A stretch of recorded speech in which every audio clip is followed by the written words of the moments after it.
Supply, erection, commissioning, construction and testing of CHP at RGOC3. అట్లే చాలా విషయాలు చదువుతూ లాస్ట్కు డిఫెన్స్ కూడా పిలిచింది అన్నాడు. కేంద్ర ప్రభుత్వం డిఫెన్స్ కూడా సైట్ విజిట్ సర్టిఫికేట్ పెట్టింది అని కూడా నిన్న బట్టి గారు పెట్టారు. అది ఏంది, సైనిక్ స్కూల్ వాళ్ళు ఒక టెండర్ పిలిచారు. దీంట్లో విషయం ఏంది, supply and installation of cloth dryer, పిల్లల బట్టలు ఆరబెట్టే మిషన్కు సైట్ విజిట్ పెట్టారు. దానికి ఓబీ టెండర్స్కి ఏమైనా లింక్ ఉన్నదా? ఇది చూపించే డిఫెన్స్ వాళ్ళు కూడా పెట్టారు బై సైట్ విజిట్ అంటాడు. ఇది ఏంటిది, క్లోత్ డ్రయర్ ఎట్లా పనిచేస్తుంది అనేది వాళ్ళు పోయి ఫీల్డ్లో ఫిజికల్గా చూడాలి. కానీ దానికి సింగరేణి ఓబీ బ్లాక్కు ఏమైనా సైట్ విజిట్ సర్టిఫికేట్ సంబంధం ఉందా? సో పోనీ సింగరేణిలో కూడా గతంలో పిలిచినరు అని చెప్పే ప్రయత్నం చేసిండ్రు. These are all the tenders in Singareni. దీంట్లోకెళ్ళి నేను సింప్లిఫై చేసి టేబుల్ తయారు చేసిన, ఇది ఇస్తా మీకు నేను. దీంట్లో ఎక్కడన్నా ఓబీ వర్క్కు బీఆర్ఎస్ హయాములో సైట్ విజిట్ సర్టిఫికేట్ పెట్టారా? ఓవర్ బర్డెన్ రిమూవల్ కోసం బీఆర్ఎస్ హయాంలో ఎప్పుడన్నా సైట్ విజిట్ సర్టిఫికేట్ పెట్టారా? ఈ నిబంధనలు ఎక్కడ కూడా ఓబీ వర్క్స్కు పెట్టమని ఏ సంస్థ కూడా పెట్టలేదు. భారతదేశంలో ఎక్కడ కూడా ఓబీ వర్క్స్కు సైట్ విజిట్ సర్టిఫికేట్ అనే విధానమే లేదు. దీన్ని కాంగ్రెస్ ప్రభుత్వం వచ్చిన తర్వాతనే తెచ్చారు, అది కూడా వివరిస్తా. సో బట్టి గారు నిన్న ప్రెస్ మీట్లో చదివినటువంటి అన్ని పనులు కూడా పరిమిత స్థలాల్లో జరిగే డిజైన్ అండ్ ఇన్స్టలేషన్ పనులకు సంబంధించి సైట్ విజిట్ ఉంది అని వేరియస్ సందర్భాల్లో చదివినారు. ఎక్కడ కూడా అందులో ఓబీ వర్క్ లేదు, ఓవర్ బర్డెన్ రిమూవల్ వర్క్ లేదు. నేను అడుగుతా ఉన్నా, బట్టి గారు నిన్న మీరు అన్ని ఉదాహరణలు చెప్పింది కదా, ఏ ఒక్క ఉదాహరణనన్నా ఓబీ రిమూవల్ కాంట్రాక్ట్ సంబంధించింది ఉన్నదా? ఉంటే చెప్పండి, చూపించండి. మొత్తం ఓబీ పనులకు వర్తించినటువంటి నిబంధనలు చూపి ఇప్పుడు కాంగ్రెస్ ప్రభుత్వం వాళ్ళు ఇప్పుడు ఓబీ వర్క్స్కు సైట్ విజిట్ సర్టిఫికేట్ అనేటువంటి విధానాన్ని తెచ్చారు. కానీ ప్రజల్ని తప్పుదో పట్టించే ప్రయత్నం చేసిండ్రు, లేలే గతంలోనే ఉంది అని. గతంలో ఎప్పుడు కూడా ఓబీ వర్క్స్కు సైట్ విజిట్ సర్టిఫికేట్ విధానమే లేదు. ఇప్పుడు మీరు చెప్పినటువంటి ఈ CMPDI సిఫార్సు ఏదైతే ఉందో, మరి ఇది ఓబీ పనులకే ఉన్నట్టయితే ఇది 2018లో వచ్చింది.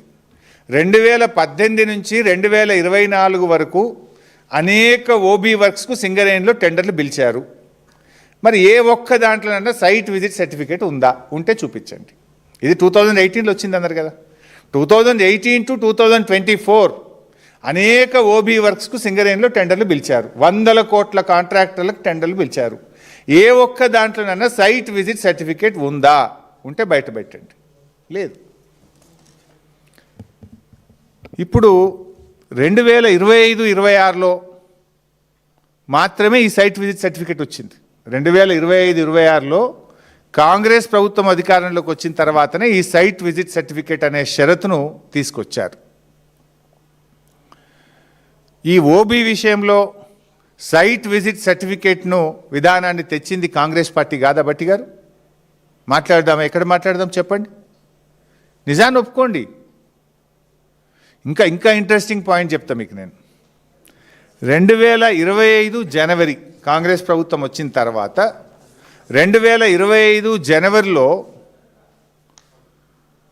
భూపాలపల్లిలో ఒక ఓబీ కాంట్రాక్ట్ టెండర్ పిలిచారు. 2025 జనవరిలో భూపాలపల్లిలో OB contract tender site visit certificate లేకుండా పిలిచారు. అంటే పాత బీఆర్ఎస్ విధానమే కొనసాగుతూ కాంగ్రెస్ వచ్చిన తొలినాళ్లలో కూడా 2025 జనవరి భూపాలపల్లిలో పాత పద్ధతిలోనే సైట్ విజిట్ సర్టిఫికేట్ లేకుండా టెండర్ పిలిచారు. కానీ ఆ టెండర్ పోటీలో వెళ్ళి ఏమైంది, మైనస్లో టెండర్ అవార్డు అయింది. గతంలో బీఆర్ఎస్ ఉన్నప్పుడు మైనస్లోనే పోయింది.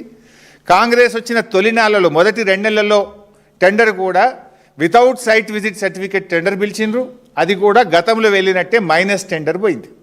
ఇగో అసలు పాయింట్ ఇప్పుడు చెప్తుందిగా. 2025 జనవరి భూపాలపల్లిది సైట్ విజిట్ సర్టిఫికేట్ లేకుండా అయింది.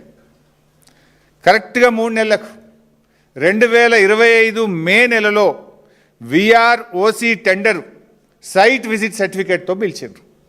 కరెక్ట్గా 3 నెలల తర్వాత, అంటే 2025 మే కాంగ్రెస్ ప్రభుత్వం వచ్చినాక ఓబీ వర్క్స్లో సైట్ విజిట్ సర్టిఫికేట్ విధానం తీసుకొచ్చారు. దాని లబ్ధిదారుడు ఎవరు అంటే దాని లబ్ధిదారుడు సృజన్ రెడ్డి, శోధా కన్స్ట్రక్షన్స్. ఇలాన్ని డీటెయిల్స్ ఉన్నాయి. ఎప్పుడు టెండర్ పిలిచినారు, వర్క్ ఎక్కడ, రేట్ ఎంత, ఎంత ఎక్సెస్ వేసుకున్నారు, ఎంత ప్లస్ వేసుకున్నారు, ఏం జరిగింది, all details are there. This I will release it to the media. మీకు కూడా కాపీ ఇస్తాను. సో సైట్ విజిట్ సర్టిఫికేట్ ఎప్పుడు వచ్చింది? 2025 మేలో వచ్చింది. దాని మొదటి లబ్ధిదారుడు ఎవరు? ముఖ్యమంత్రి బావమర్ది సృజన్ రెడ్డి, ఆయన కంపెనీ శోధా కన్స్ట్రక్షన్స్. ఓబీ వర్క్స్లో మొదటి లబ్ధిదారుడే ముఖ్యమంత్రి, ఆయన కుటుంబ సభ్యులు. దీన్ని మసిబూసి మారేడికాయ చేసి ఇదేదో పాతగానే ఉండే, వెనుకటనే ఉండే అని నానా తంటాలు పడ్డాడు పాపం బట్టి గారు. సో ఇక్కడ స్టార్ట్ అయ్యి ఇక చాలా టెండర్లు జరిగినాయి. ఇక దీని తర్వాత చాలా టెండర్లు జరిగినాయి. ఇక అన్నిటికీ సైట్ విజిట్ సర్టిఫికేట్ పెట్టేసిండ్రు. ఆల్ ఓబీ వర్క్స్కు సైట్ విజిట్ సర్టిఫికేట్లు పెట్టి అన్నీ కూడా రింగు చేసుడు. +7 +10 క్యాష్ డౌన్ 10%. ఏ టెండర్ వచ్చినా 10% క్యాష్ డౌన్ చేయాలి. ఆ విధానాల్ని తీసుకొచ్చిండ్రు. సో ఆ తర్వాత జరిగిన ఇప్పుడు 2025 మేలో మొదటి టెండర్ ఏదైతే శోధా కన్స్ట్రక్షన్కి వచ్చిందో దాని తర్వాత జరిగిన అన్ని టెండర్లను కూడా ఈయననే రింగ్ మాస్టర్, ఈయననే అందరినీ కలిపి ఆ టెండర్ ఎవరికి ఏది దక్కాలో, ఎవరికి సైట్ విజిట్ సర్టిఫికేట్ ఇవ్వాలంటే వాళ్ళకే ఇవ్వాలి, మిగతా వాళ్ళకి ఇవ్వద్దు. ఆ విధానాన్ని తెచ్చింది వీళ్ళు. ఇప్పుడు నేను అడుగుతున్న బట్టి గారిని, ఇంత స్పష్టంగా నేను బయట పెట్టినా కదా, ఇంకా స్కామ్ జరగలేదని ఇంకా బుకాయించడం ఎందుకు? ఇంకా దీంట్లో ముఖ్యమంత్రితో ఏం మాట్లాడుతావు? నీ బామర్ది స్కామ్ చేసిండు, ఎంక్వైరీ వేయాలన్నా వద్దా అని ముఖ్యమంత్రిని అడుగుతావా? ఆయన ఏమంటాడా? జరుగుతుందా? అందుకే మేమేమన్నామంటే ఒక నైనీ కోల్ బ్లాక్ టెండర్ ఒక్కటే రద్దు చేయడం కాదు, ఈ సైట్ విజిట్ సర్టిఫికేట్తో జరిగిన అన్ని టెండర్లు రద్దు చేయాలి. ఇప్పటికే కొన్ని అవార్డు అయినటువంటి టెండర్లు ఉన్నాయి, మరికొన్ని టెండర్ ప్రక్రియ తుది దశలో ఉన్నటువంటివి ఉన్నాయి, ఇంకా టెండర్లు దాఖలు చేసేటివి కూడా ఉన్నాయి. సో సైట్ విజిట్ సర్టిఫికేట్ విధానం అనేది లోపభూయిష్టమైనది, దీంట్లో పెద్ద ఎత్తున అవినీతి జరుగుతూ ఉంది అనేది స్పష్టంగా ఇలా రాష్ట్ర ప్రజలకు అర్థమైపోయింది. మీకు పారదర్శకత ఉంటే, నిజాయితీ ఉంటే సైట్ విజిట్ సర్టిఫికేట్ మీద జరిగిన ఓబీ వర్క్స్ కానీ, సోలార్ పవర్ ప్లాంట్స్ కానీ మిగతా అన్ని టెండర్లు కూడా రద్దు చేయాలని బీఆర్ఎస్ పార్టీ డిమాండ్ చేస్తూ ఉంది. రెండవ పాయింట్, సైట్ విజిట్ సర్టిఫికేట్ అనేటువంటిది 2025 మేలో పెట్టినారు మీరు. నేను ఒకటే అడుగుతున్న గవర్నమెంట్ను, ఈ 2025 మే నుంచి మీరు ఎన్ని టెండర్లు పిలిచారు, ఎంతమంది సైట్ విజిట్ చేసినారు, ఎంతమందికి సర్టిఫికేట్స్ ఇచ్చారు, ఎంతమందికి ఇవ్వలేదో ఒక వైట్ పేపర్ రిలీజ్ చేయండి. కమాన్, రిలీజ్ ద వైట్ పేపర్, తెలిసిపోతుంది కదా. ఇప్పుడు ఏం జరుగుతుంది ఇక్కడ? చాలామంది కూడా సైట్ విజిట్ చేసి మాకు సర్టిఫికేట్లు ఇవ్వట్లేదు అని సింగరేణికి మెయిల్స్ పంపినారు. All mails are open document, అది నువ్వు రిమూవ్ చేసినా పోవాలి. సింగరేణికి మెయిల్స్ పంపినారు, ఫోటోలు కూడా జత చేసినారు, అయినా వారికి సర్టిఫికేట్లు దక్కలే. అంటే దీని పద్ధతి ఏంటంటే, సైట్ ఎక్కడైతే ఉంటుందో ఆ area GM site visit certificate ఇవ్వాలి.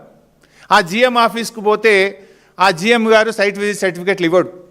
లాస్ట్కి ఇక టెండర్ 5 గంటలకు లాస్ట్ అయిద్దనంగా, సాయంత్రం 5 గంటలకు టెండరు దాఖలు చేయడం లాస్ట్ అంటే, మధ్యాహ్నం పూట బ్యాక్ డేట్లో 2కో 3కో 4కో వీళ్ళు చెప్పిన వాళ్ళకి సైట్ విజిట్ సర్టిఫికేట్ ఇస్తాడు, మిగతా వాళ్ళకి ఇయ్యాడు.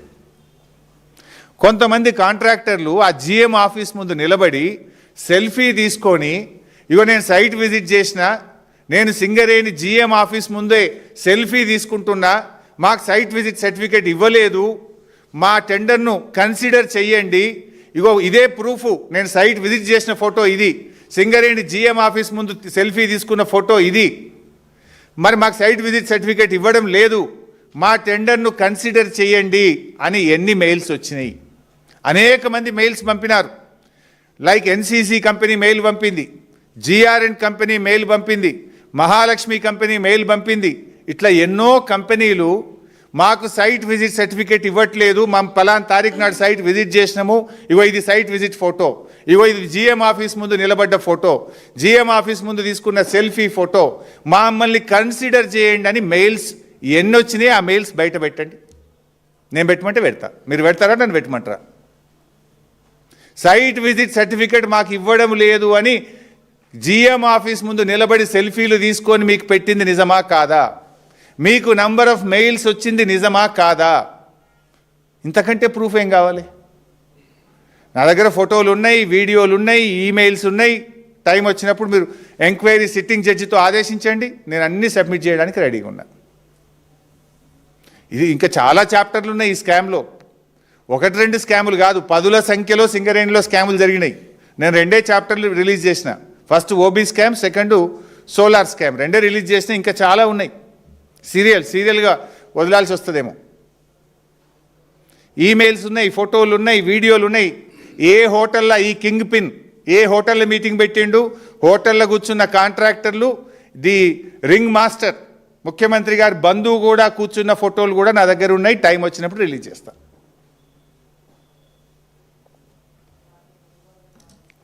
సో నేను అందుకే ఐ డిమాండ్, సింగరేణిలో ఎంతమంది సైట్ విజిట్ చేసిండ్రు, ఎంతమందికి సర్టిఫికేట్లు ఇచ్చిండ్రో రిలీజ్ చేయండి, ప్రజల ముందు పెట్టండి, తెలిసిపోద్ది కదా. శ్వేతపత్రం విడుదల చేయండి. ఇంకొక ఇంట్రెస్టింగ్ అండ్ ఇంపార్టెంట్ పాయింట్, సింగరేణిలో టెండర్ నియమ నిబంధనలు మార్చినప్పుడు కాంట్రాక్టర్లతో సమావేశం పెడతారు. That's a procedure in Singareni. ఆ కాంట్రాక్టర్లు అందరూ తమ అభిప్రాయాలు చెప్తారు. సింగరేణిలో ఒక సందర్భంలో మీటింగ్ పెట్టినప్పుడు కాంట్రాక్టర్లు, అరే మేము సైట్ విజిట్ చేసినాము, మాకు సర్టిఫికెట్లు ఇవ్వట్లేదని వ్రాతపూర్వకంగా కంప్లైంట్ ఇచ్చారు. మీటింగ్లో ఓరల్గా కూడా చెప్పారు. ఇది మొత్తం కూడా రింగ్ అవుతుంది. ఎప్పుడు సింగరేణి చరిత్రలో ఓబీ వర్క్స్లో ఇటువంటి పద్ధతి లేదు, ఇది సింగరేణికి నష్టం జరుగుతుంది, పారదర్శకత లోపిస్తుంది అని అనేక మంది కాంట్రాక్టర్లు మీకు వ్రాతపూర్వకంగా ఇచ్చిండ్రా లేదా? మీకు ఓరల్గా మీటింగ్లో చెప్పిండ్రా లేదా? ఎందుకంటే ఇవన్నీ కూడా మినిట్స్ ఉంటాయి అక్కడ. కాంట్రాక్టర్స్తో జరిగే మీటింగ్లో మినిట్స్ అన్నీ కూడా రికార్డ్ అవుతాయి. ఆ బుక్ బయట పెట్టండి, నేను చూపిస్తా. సింగరేణిలో కాంట్రాక్టర్లుతో మీరు నియమ నిబంధనలు మార్చే సమావేశం పెట్టినప్పుడు ఈ సైట్ విజిట్ సర్టిఫికేట్ లోపభూయిష్టంగా ఉంది, దీని ద్వారా పారదర్శకత లోపించిందని మీకు లెటర్లు వచ్చినాయా లేవా? మీటింగ్లో మాట్లాడినరా లేదా? ఆ మినిట్స్ ఆఫ్ ద మీటింగ్ బయట పెట్టండి. చలో నేను ఛాలెంజ్ చేస్తున్నా. మీరు మా అంటే బుక్ మాయం చేస్తారేమో ఇప్పుడు. బట్ ఇచ్చిన లెటర్ కాపీలు ఉన్నాయి కదా, రిసీవ్డ్ కాపీలు ఉన్నాయి మా దగ్గర. కాంట్రాక్టర్లు మీకు ఇచ్చిన రిసీవ్డ్ కాపీలు ఉన్నాయి కదా. ఇప్పుడు మినిట్స్ ఆఫ్ ద బుక్ బయట పెట్టు, బుక్ మార్చకు నువ్వు. అన్నీ అబ్రకదబ్ర అంతా. నేను అంటాడు డీజిల్ బీఆర్ఎస్ టైంలోనే స్టార్ట్ అయింది. ఎన్ని అబద్ధాలు మాట్లాడతారంటే భట్టి గారు, డీజిల్ విషయంలో ఒరిస్సా నైనీ బ్లాక్ మాత్రమే డీజిల్ కాంట్రాక్ట్ పరిధిలో పెట్టాల్సి వచ్చింది. ఎందుకు? ఒరిస్సాలో మనకు సింగరేణి ఆఫీస్ లేదు, సింగరేణి ఎస్టాబ్లిష్మెంట్ ఉండదు అక్కడ. బట్ మన రాష్ట్రంలో సింగరేణి చేస్తున్న ఏ టెండర్లో కూడా డీజిల్ కాంట్రాక్టర్ పరిధిలో లేదు. It was there only for Orissa Naini block. Why? We don't have any establishment in Orissa state. అయితే ఇక్కడ అసలు విషయం ఏంది? కమిషన్ల కోసం, నియమ నిబంధనల పేరిట కొంతమంది కాంట్రాక్టర్లకు ఎలిజిబిలిటీ రాకుండా చేయడం. డీజిల్ అనేది 100 రూపాయల వర్క్ అనుకోండి, 50 రూపాయల వర్క్ ఉంటే 50 రూపాయలు డీజిల్ ఉంటుంది. సో 50%. ఇప్పుడు వాల్యూ ఇంతకుముందు ఒక 600 రూపాయల వర్క్ ఉందనుకోండి ఓబీ, డీజిల్ యాడ్ చేస్తే అది 1200 రూపాయలు అవుతుంది. 1200 రూపాయలు అయినప్పుడు కొంతమంది కాంట్రాక్టర్లకు ఎలిజిబిలిటీ రాక వాళ్ళు ఎగిరిపోతారు. సో కొంతమందిని పోటీ తగ్గించడానికి, పోటీని నివారించడానికి చేసినటువంటి కుట్ర కొంత. 600లకు వచ్చే కమిషన్ బదులు 1200 కోట్ల మీద కమిషన్ వస్తుంది. ఇది దీని వెనుక ఉన్నటువంటి సత్యం.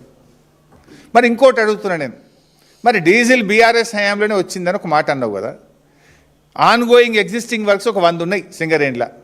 మరి ఆ కాంట్రాక్టర్లు అందరికీ డీజిల్ కొనుగోలు చేసే అవకాశం ఎందుకు ఇస్తలేవు? ఇచ్చిండ్రా వాళ్ళకు? మరి అంటే మీ స్వార్థం కోసం ఇవాళ మీరు కొత్త నియమ నిబంధనలు పెట్టి మైనింగ్లో అనుభవం ఉన్నటువంటి కాంట్రాక్టర్లను లేకుండా చేసిండ్రు. ఇలా దాని పర్యవసానమే సింగరేణిలో బొగ్గు ఉత్పత్తి తగ్గిపోతూ ఉంది. ఇలా బొగ్గు ఉత్పత్తి రోజు రోజుకు తగ్గిపోతూ ఉంది. ఇది సింగరేణి బొగ్గు ఉత్పత్తి వివరాలు. కాంగ్రెస్ అధికారంలోకి వచ్చిన నాటి నుంచి ఉత్పత్తి తగ్గిపోతుంది, బొగ్గు అమ్మకాలు తగ్గిపోతున్నాయి. సింగరేణిలో జరిగిన స్కామ్ల వల్ల ఆ సంస్థ మీద ఎట్లా ప్రభావం పడుతుందనడానికి దిస్ ఈస్ ద డాక్యుమెంట్. ఇవి నేను చెప్తలేను, ఇవి సింగరేణి గణాంకాలు. బీఆర్ఎస్ హయాంలో ఎట్లా పెరిగిందంటే 2020-21లో 50 మిలియన్ టన్నులు, 21-22లో 65 మిలియన్ టన్నులు, 22-23లో 67 మిలియన్ టన్నులు, 23-24లో 70 మిలియన్ టన్నులు. అంటే ఇయర్ ఆన్ ఇయర్ పెరుక్కుంటూ పోయింది బీఆర్ఎస్ హయాంలో. కాంగ్రెస్ రాగానే 24-25లో 69కి తగ్గిపోయింది. ఇప్పుడు 25-26లో 9 నెలలు 10 నెలలు అయింది కదా, ఇప్పుడు 43-45కి తగ్గిపోయింది. బొగ్గు ఉత్పత్తి తగ్గిపోతుంది మీ స్కాముల వల్ల, మీ అరాచకాల వల్ల, అనుభవం కలిగిన కాంట్రాక్టర్లు లేకపోవడం వల్ల సింగరేణి సంస్థ మీద ప్రభావం పడతా ఉంది ఈరోజు.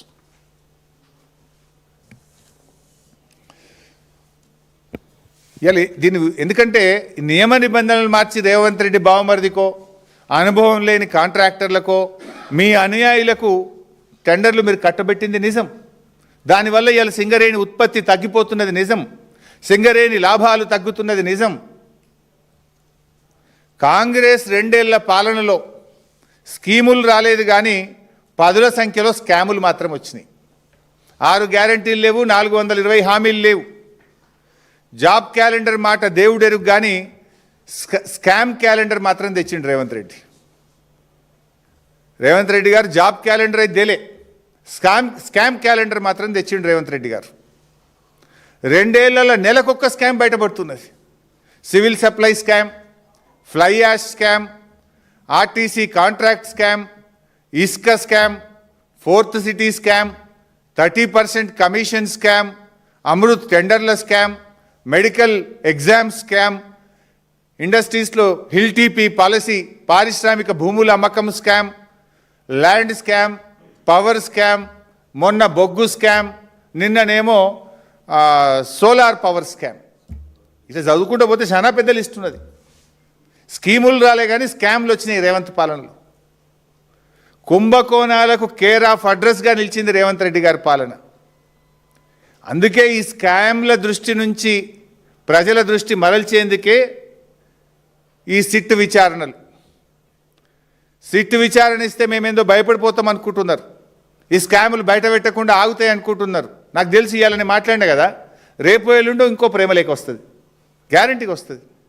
నువ్వు పంపి ఎన్ని లేఖలన్నా పంపు, మేము మాట్లాడుతూనే ఉంటాం. బీఆర్ఎస్ పార్టీ అనేటువంటిది తెలంగాణ సాధించిన పార్టీ. మాకు ప్రజలు ముఖ్యం, ఈ రాష్ట్రం ముఖ్యం, ఈ రాష్ట్ర హక్కులు ముఖ్యం. ఇవాళ సింగరేణి కార్మికులు ముఖ్యం. సింగరేణి మీద లక్షలాది జీవితాలు ఉన్నాయి. 5 జిల్లాలు సింగరేణిలో, పాత 5 జిల్లాలు సింగరేణిలో భాగం. ఇవాళ సింగరేణి కార్మికుల కష్టాన్ని మీరు ఈ టెండర్ల పేరు మీద దండుకుంటామంటే బీఆర్ఎస్ పార్టీ చూస్తూ ఊరుకోదు. ఎందుకంటే మీరు ఆంధ్ర నాయకులతో చేతులు కలిపి ఇప్పటికే మా నీళ్లు మాకు కాకుండా చేస్తున్నారు. కృష్ణా గోదావరి జలాల్లో తెలంగాణకు అన్యాయం చేస్తున్నారు. సింగరేణి మీద కన్నేసి కోట్ల రూపాయలు కాజేసి కార్మికుల కడుపు కొట్టాలని చూస్తున్నారు. లక్షలాది మంది కార్మికుల భవిష్యత్తు ఇది. కేసీఆర్ గారు ఉన్నప్పుడు డిపెండెంట్ ఉద్యోగాలు తెచ్చిండ్రు. నాటి చంద్రబాబు గారు డిపెండెంట్ ఉద్యోగాలు రద్దు చేస్తే దాన్ని పునరుద్ధరించి 16,500 మంది కార్మికుల పిల్లలకు ఉద్యోగాలు ఇచ్చింది కేసీఆర్ గారు, బీఆర్ఎస్. మీరు వచ్చిన అప్పుడు కేసీఆర్ గారు ఉన్నప్పుడు నెల నెల మెడికల్ ఇన్వాలిడేషన్ ఉండేది, ఎగ్జామినేషన్ ఉండేది, మెడికల్ బోర్డు మీటింగ్ పెట్టేది. కానీ కాంగ్రెస్ వచ్చినాక ఆ బోర్డు మీటింగ్లు అంతా కూడా 2-3 అయినాయి. కేసీఆర్ గారు 16,500 ఉద్యోగాలు ఇస్తే మీరు పెట్టిందే 2 సార్లు మెడికల్ బోర్డు, అందులో 95% రిజెక్ట్ చేసి 100 మందికి కూడా ఉద్యోగాలు ఇవ్వలే. మీరు కార్మికులను మోసం చేస్తున్నారు మీరు. కేసీఆర్ గారు అసెంబ్లీలో ఒకసారి సింగరేణి కార్మికుల గురించి గొప్పగా మాట్లాడినారు. నేనున్న అసెంబ్లీలో రోజు, అరే వాళ్ళు పాపం దుమ్ము ధూళి అండర్ గ్రౌండ్లో ఆక్సిజన్ లేని చోట పోయి ప్రాణాలకు తెగించి కొట్లాడతారు, వీళ్ళకి మంచి వైద్యం అందాలని కేసీఆర్ గారు ఆలోచించారు. కాంగ్రెస్ వచ్చినాక ఇవాళ అపోలో ఆసుపత్రిలో కానీ, స్టార్ ఆసుపత్రిలో కానీ, యశోదాలో కానీ కిమ్స్లో వైద్యం బంద్ అయిపోయింది సింగరేణి కార్మికులకు. వాళ్ళకి ఏమంటారు, ఎంపానల్మెంట్ తీసేసిండ్రు. ఇప్పుడు నిమ్స్కి పోండి లేకపోతే ఉస్మానియాకు పోండి అంటుండ్రు. అసలు సింగరేణి ఇలా కార్మికుల కష్టం, కార్మికుల చెమట చుక్కల్లో నుంచి సింగరేణి కదా ఉద్భవించింది. ఆ కార్మికులకు ప్రాణాలకు తెగించి సింగరేణి కోసం పనిచేసే కార్మికులకు వైద్యాన్ని కూడా దూరం చేసిన ప్రభుత్వం ఈ కాంగ్రెస్ ప్రభుత్వం. అరే కొన్ని వేల మందికి కేసీఆర్ గారు ప్లాట్లు ఇచ్చిండ్రు, సింగరేణి ప్లాట్లు ఇచ్చి రెగ్యులరైజ్ చేసి వాళ్ళని ఒక ఇంటి వాళ్ళుగా కేసీఆర్ గారు చేస్తే 2 ఏళ్లలో కాంగ్రెస్ ప్రభుత్వం ఒక్క ప్లాట్ అన్ని ఇచ్చిందా? ఒక్కరికన్నా సర్టిఫికేట్ ఇచ్చిందా? అసలు బోనస్, ఇప్పుడు కార్మికులకు బోనస్లో కోతబెట్టి నీ భోగాల కోసం, నీ ఫుట్బాల్ షోకుల కోసం ఇవాళ సింగరేణి డబ్బులు ఖర్చు పెడుతున్నావు రేవంత్ రెడ్డి. కార్మికుల బోనస్లో కోతబెట్టినావు. సింగరేణి అభివృద్ధి పేరిట పక్కకు పెట్టిన 6,000 కోట్ల లెక్క సంగతి కూడా త్వరలో బయట పెడతాం. ఒక్కొక్క సంవత్సరం 6,394 కోట్లు సింగరేణికి ప్రాఫిట్ వస్తే కేవలం 2,360 కోట్లు మాత్రమే ప్రాఫిట్ చూపించి దాంట్లోనే వాటా ఇచ్చినావు నువ్వు. ఏమనంటే పెట్టుబడి పెడతాను, పెట్టుబడి పెట్టింది లేదు, సింగరేణి వృద్ధి జరిగింది లేదు. అంటే కార్మికులకు బోనస్లో మోసం, వైద్యంలో దగ, మెడికల్ ఇన్వాలిడేషన్ డిపెండెంట్ ఉద్యోగాల్లో దగ, కార్మికులకు ఇంటి స్థలాలు ఇవ్వడంలో దగ. మీరు మాత్రం సింగరేణి డబ్బును ఇష్టం ఉన్నట్టుగా సైట్ విజిట్ సర్టిఫికెట్లు పెట్టి 100,000 కోట్ల రూపాయల కుంభకోణాలకు మీరు పాల్పడతా ఉన్నారు. అందుకే మేము బాధపడేది ఒక్కటే, మా కార్మికులు మాకు ముఖ్యం. సింగరేణి అంటే తెలంగాణ సిరుల గనిగా పేరుండేది, కానీ ఆ సింగరేణిని ఇవాళ స్కామ్ల గనిగా మార్చారు మీరు. కుంభకోణాల కేంద్రంగా ఆ సింగరేణిని మీరు మార్చారు.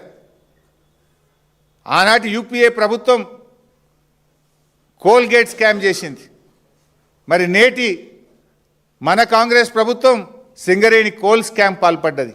ఆనాటి బొగ్గు స్కామ్తోనే దేశంలో కాంగ్రెస్ ప్రభుత్వం పడిపోయింది. ఈ బొగ్గు స్కామ్తో ఈ రాష్ట్రంలో కాంగ్రెస్ పతనం ప్రారంభమైందని చెప్పి నేను చెప్పదలుచుకున్నా.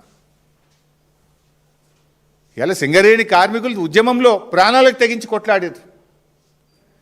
వాళ్ళు సమ్మె చేస్తే బొగ్గు ఉత్పత్తి నిలిచిపోయింది. ఆ రోజు కేంద్ర ప్రభుత్వం దిగొచ్చింది. ఎన్టీపీసీకి బొగ్గు సరఫరా ఆగిపోతే విద్యుత్ ఆగిపోతుందనే ఒత్తిడి కేంద్రం మీద పెంచడంలో, తెలంగాణ సాధనలో సింగరేణి కార్మికుల కష్టం ఉన్నది, పోరాటం ఉన్నది. ఇలా కార్మికుల కడుపు కొడుతున్నావు నువ్వు, ఆ కార్మికుల నోరు కొడుతున్నావు, ఆ కార్మికుల చెమట చుక్కలను అవినీతిగా మార్చి మీరు కోట్ల రూపాయలు కొల్లగొడుతున్నారు. అది మా బాధ.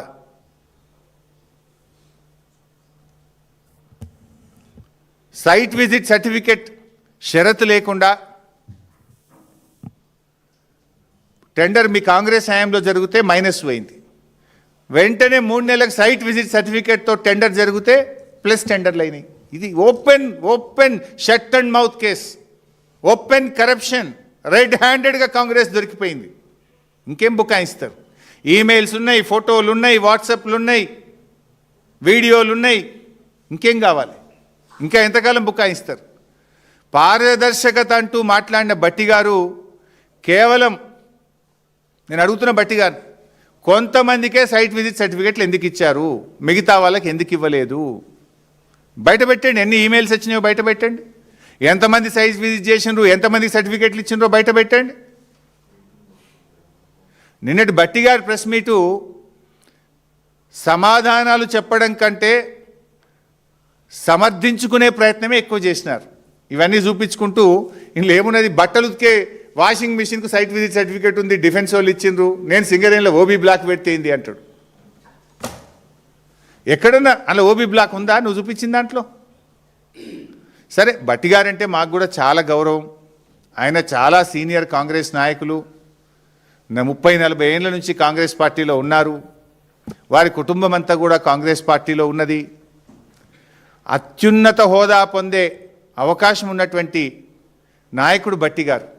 ఆ అత్యున్నతమైన హోదా పొందడానికి అందరికంటే ముందు వరుసలో ఉండేటువంటి నాయకుడు భట్టి గారు. మాకు కూడా గౌరవం ఉంది. కానీ నేను చెప్పదలుచుకున్నది ఒక్కటే భట్టి గారికి, భట్టి గారు మీరంత అపారమైన అనుభవం గల నాయకుడు, అత్యున్నత హోదా అందుకోవడానికి అనుభవం ఉన్నటువంటి, అర్హత ఉన్నటువంటి నాయకులు మీరు.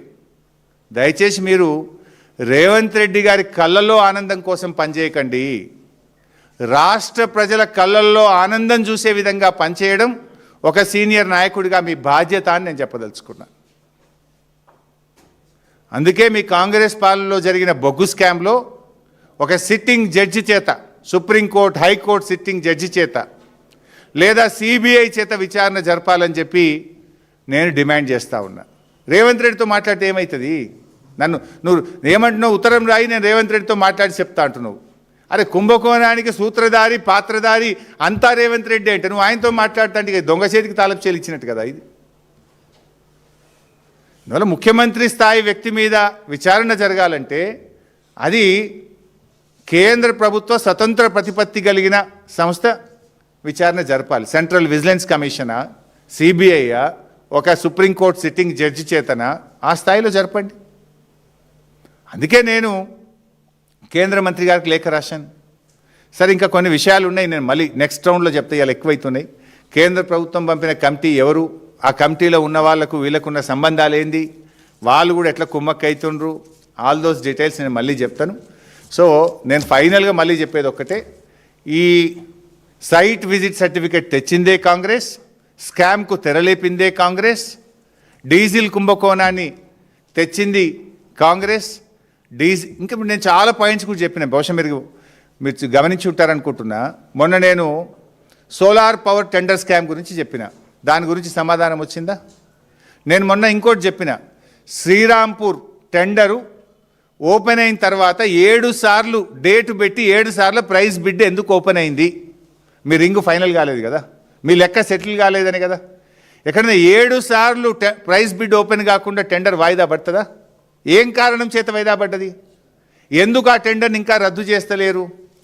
ఇది నేను పోయినసారి చెప్పిన, నేను శ్రీరాంపూర్ టెండర్ 7 సార్లు ప్రైస్ బిడ్ ఎందుకు ఓపెన్ చేస్తారు? డేట్ పెడతారు, సాయంత్రం రేపు అనగానే ఇవాళ సాయంత్రం పోస్ట్పోన్ అవుతుంది. అట్లా 7 సార్లు అవుతుంది. ఒకసారి 2 సార్లు అంటే నేను technical I can understand. Why 7 times it has been postponed? అది కూడా సైట్ విజిట్ సర్టిఫికేట్తో పిలిచిన టెండరే. దాన్ని ఎందుకు క్యాన్సిల్ చేస్తలేరు? దాని అవినీతిని ఎందుకు బయట పెట్టలేరు? మీ అనుభవం అంతా ఎక్కడ పోతా ఉంది? అట్లా చాలా విషయాలు మేము బయట పెట్టినాం, దేని మీద సమాధానం వస్తలేదు. ఇంకా చాలా ఉన్నాయి, నేను ఓన్లీ 2-3 మాత్రమే చాప్టర్లు ఓపెన్ చేసిన, 10ల సంఖ్యలో ఉన్నాయి సింగరేణిలో. ఇంకా మెడికల్ చాలా తీసి పెట్టినాము, డాక్యుమెంట్స్ కూడా పెట్టుకున్నాం. సో 1 by 1 ఇస్తాం. Thank you.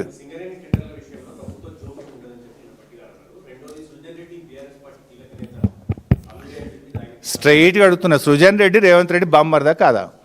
ఇప్పుడు గతంలోనే మా కేటీఆర్ గారు అమృత్ టెండర్లు రేవంత్ రెడ్డి గారు బావమరిది సృజన్ రెడ్డికి ఇచ్చిందని కేటీఆర్ గారు అన్ని సాక్ష్యాధారాలతో బయటపెట్టినారు. సృజన్ రెడ్డి రేవంత్ రెడ్డికి బావమరిదా కాదా చెప్పమనండి రేవంత్ రెడ్డిని. నేను బావమరిది, మాకు సృజన్ రెడ్డి అనే బావమరిది నాకు లేడు అని రేవంత్ రెడ్డిని చెప్పమనండి. భాయ్ సాబ్ నేను ఒక్కటి చెప్తున్నాను, రేవంత్ రెడ్డి బావమరిదా కాదా? Let Srujan Reddy say or let Revanth Reddy say. నేను బావమరిదిని కాదని ఆయన చెప్పమని, నాకు బావమరిది లేడని రేవంత్ రెడ్డి చెప్పమని. ఆ రోజు గురించి మీకు ఏదన్నా అనుమానాలు ఉంటే ఏ ఎంక్వైరీ అయినా చేసుకోండి. ఇప్పుడు చేస్తలేరు, కాళేశ్వరం మీద ఎంక్వైరీ చేస్తుండ్రు.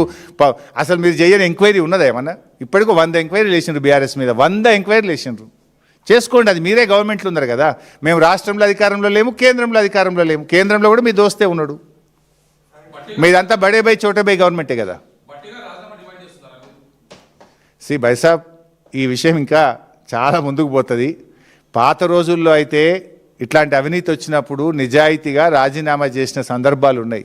నిజాయితీగా పదవి నుంచి తప్పించుకొని స్వతంత్రంగా విచారణ జరిపిన సందర్భాలు ఉన్నాయి. కానీ ఇక్కడ ఏమైందంటే బట్టిగారి కంటే కూడా రేవంత్ రెడ్డి లబ్ధిదారుడు ఉన్నాడు.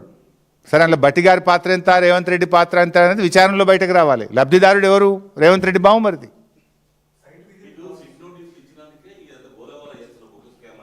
ఇది బయట పెట్టినాకనే సిట్